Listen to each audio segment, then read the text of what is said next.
Analysis: Trump's legacy, a more divided America, a more unsettled world. Washington. When President Donald Trump delivered his inaugural speech on January 20, 2017, he promised an end to American carnage, a bleak and dysfunctional nation he had promised that he alone could fix. Closing out his presidency exactly 4 years later, Trump leaves behind an even more polarized America, where thousands are dying daily from the COVID-19 pandemic, the economy is badly damaged and political violence has surged. Trump didn't create the bitter differences that have come to define American life. Still, he seized upon many of them as tools to build his power base, promising to uplift rural America and the broader working class he said had been neglected by the Washington establishment. When thousands of his angry followers, the vast majority of them white, marched on Capitol Hill on January 6, they rallied behind Trump's false claims of a stolen election. The rioting that ensued left a police officer and 4 other people dead, dozens wounded, and a nation shaken. A major part of his legacy when he departs the White House on Wednesday is likely to be Americans more politically and culturally estranged from each other than they were when he took office. At the heart of that divide, Trump's opponents say, is race. Early in his presidency, he initially resisted denouncing white nationalists after a deadly 2017 rally in Charlottesville, Virginia, fueling perceptions that he sympathized with their cause. His harsh rhetoric often worsened racial crises that flared over police killings of black people on his watch. Sadly, he is the natural outcome of the history of divide and conquer in American race relations, said Reverend William Barber, a prominent civil rights activist and co-chair of the Poor People's Campaign, an anti-poverty, anti-racism movement that Martin Luther King helped organize in the 1960s. The thing is, he just pushed it all the way. Trump has repeatedly denied any racist animus. His staunch supporters argue that he served as a corrective to prior administrations of both parties that let down the poor, the working class and rural regions that have struggled in recent decades. That base of support remains large, another likely legacy of the Trump era. Alex Brucewitz, an organizer for Stop the Steal, a pro-Trump group protesting the election results, said the president retains his appeal to working class voters. They felt like they were the forgotten men and women. And the president said, "You are forgotten no longer," Brucewitz said. Trump's refusal to concede defeat to Democratic President-elect Joe Biden, and his encouragement of his supporters to descend on the Capitol, mean his term is ending amid a swirl of untruths that millions of Republicans have taken to heart, creating a serious challenge for the new administration to win their trust.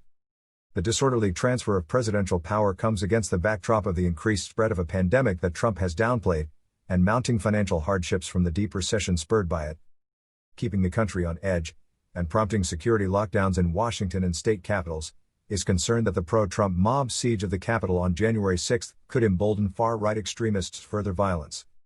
There has never been a presidency in modern times when America's dysfunction has been so fully on display, said Aaron David Miller, a former State Department advisor to Republican and Democratic administrations who is now at the Carnegie Endowment for International Peace in Washington. White House spokesman Judd Deere rejected the notion that Trump's legacy lay in tatters. In a written statement to Reuters, Deere cited a list of what he considered Trump's economic accomplishments, such as getting the country on the path to recovery and deregulatory moves, which have included loosened restrictions on auto emissions and oil drilling.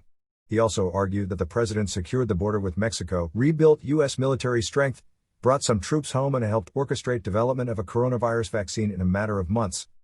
He leaves office having made America safer, stronger, more secure, Deere said. He declined in the statement to address racism accusations against the president.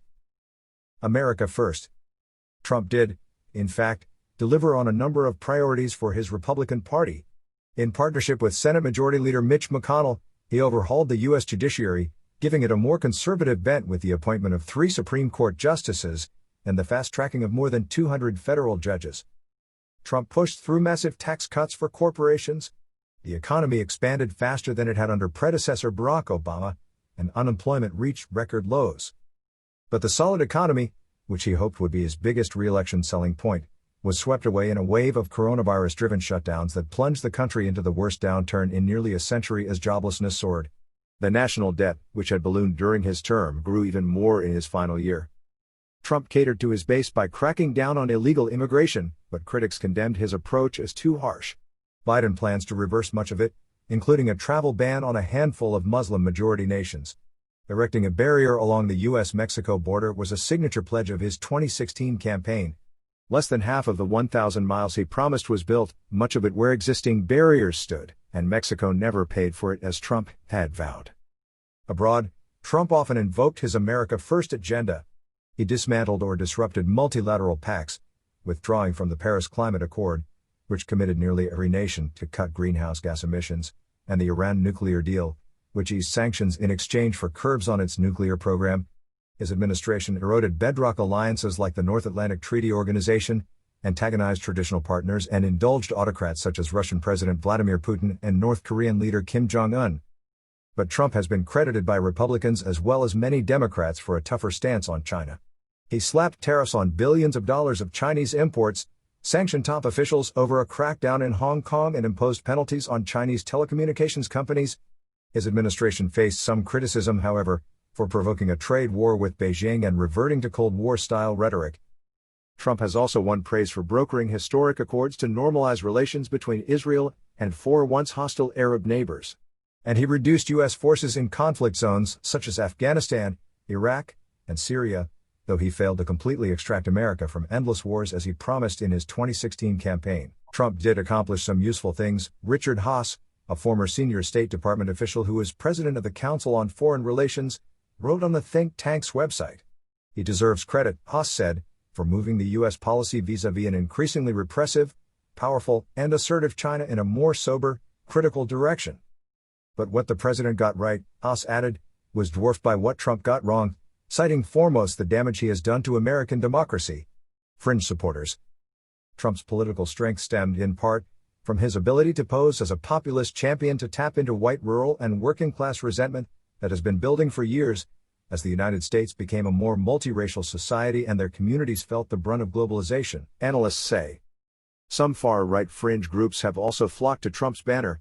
Rioters who gathered at the Capitol included some of the more extreme elements of his base, including members of QAnon, who espouse a debunked conspiracy theory that claims Trump is fighting a democratic cabal of Satan-worshipping pedophiles and cannibals. Trump built a coalition out of white supremacists, conspiracy theorists, and bigots, said Douglas Brinkley, presidential historian at Rice University in Houston. Trump has denied any affinity for such groups or welcoming them into his fold. "I'm the least racist person you'll find anywhere in the world," he insisted in 2019. Accusations against Trump of xenophobia extended to his immigration policies. One White House official told Reuters on condition of anonymity that it was a fiasco when the administration in 2018 separated several thousand children, including infants, from their undocumented parents at the Mexican border.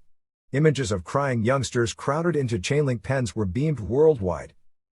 While some Trump supporters have turned away from him since the assault on the Capitol, most appear to be sticking with him.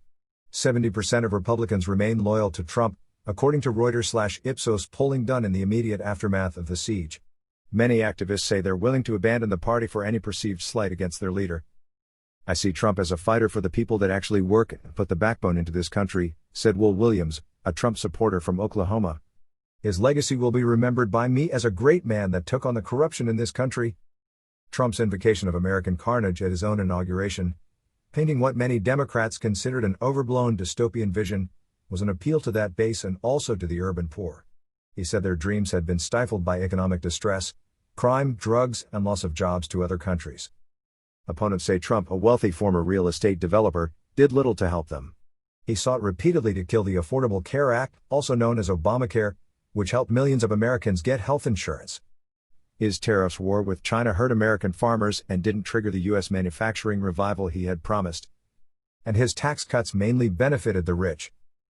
Republican soul-searching.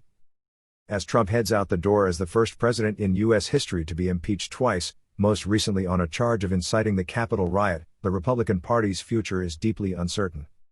Trump remade it in his image, replacing traditional conservative principles of fiscal austerity and commitment to international alliances with large deficits, his America First approach and a habit of frequently issuing policy shifts and trial balloons by Twitter. He demanded unwavering loyalty and turned on anyone who opposed him. Now that Republicans find themselves relegated to the opposition in the Senate, the question is whether Trump's spell over the party, and Trumpism as a viable movement, will endure when he no longer wields the levers of government power. Trump's base remains a potent electoral force. It handed him more votes, some 74 million, than any Republican in history. Fear of antagonizing them was evident when nearly half of Republican House members, fresh off the mob attack that had sent them scuttling for cover in the Capitol basement, endorsed a failed effort to block certification of Biden's victory. But some cracks have formed in Republican ranks in response to the Capitol mayhem, and the party may be in for a period of soul-searching. Trump's own political future could be in jeopardy as well. If convicted by the Senate in an impeachment trial that would occur after he leaves the White House, Trump could be banned from holding office again. Bob Corker, a former Republican senator from Tennessee, said Trump had been a consequential president in terms of enacting many policies Republicans wanted.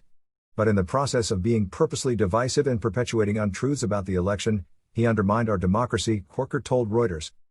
Corker said the Republican Party needs to go in a direction not led by him. We've got to redefine who we are.